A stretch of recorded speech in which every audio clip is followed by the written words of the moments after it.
أَوَمَنْ كَانَ مَيْتًا فَأَحْيَيْنَاهُ وَجَعَلْنَا لَهُ نُورًا يَمْشِي بِهِ فِي النَّاسِ كَمَنْ مَثَلُهُ فِي الظُّلُمَاتِ لَيْسَ بِخَارِجٍ مِنْهَا كَذَلِكَ زُيِّنَ لِلْكَافِرِينَ مَا كَانُوا يَعْمَلُونَ. اللہ تعالی د مومن او مشرک فرق بیانوي. آیا هغه څوک چې مړ و بیا میش هغه را ژوندی کړ او میش د هغه د پوره رڼو پیدا کړه چې په هغې سره هغه په خلق کې ګرځي رو ګرځي. آیا دا انسان د هغه کس په شان دی چې د هغه حال داسې وي چې هغه په تیارې کې دی د هغې نه کله هم وتونکی نه دی.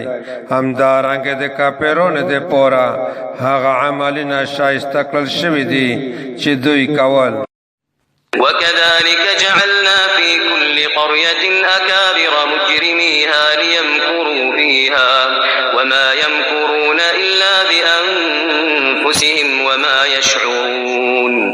او همدارنګ میش په هر کلی کې د هغه کلی مجرمان خلق مشرون ګرځولي دي د دې د پوره چې دی په هغه کلی کې مکر وکي او دو یوازې د خپل ځانونه سره مکر کوي په دې حال کې چې دی شعور نه لري. وَإِذَا جَاءَتْهُمْ آيَةٌ قَالُوا لَن نُّؤْمِنَ حَتَّى نُؤْتَىٰ مِثْلَ مَا أُوتِيَ رُسُلُ اللَّهُ أَعْلَمُ حَيْثُ يَجْعَلُ رِسَالَتَهُ سَيُصِيبُ الَّذِينَ أَجْرَمُوا صَغَارٌ عِندَ اللَّهِ وَعَذَابٌ شَدِيدٌ بِمَا كَانُوا يَمْكُرُونَ.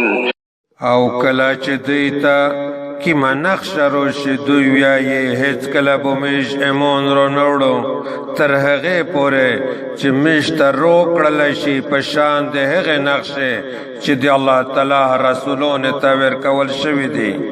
الله تعالی ښه عالم دی په هغه زوی چې حتی خپل رسالت ږدي یعنی خپل پیغام لږي. ضرب هغه کسونه ته چې جرم یې کړی دی د الله تعالی په نیز ذلت ورسیږي او ډېر سخت عذاب دی په سبب د هغه مکر چې دوی کوه.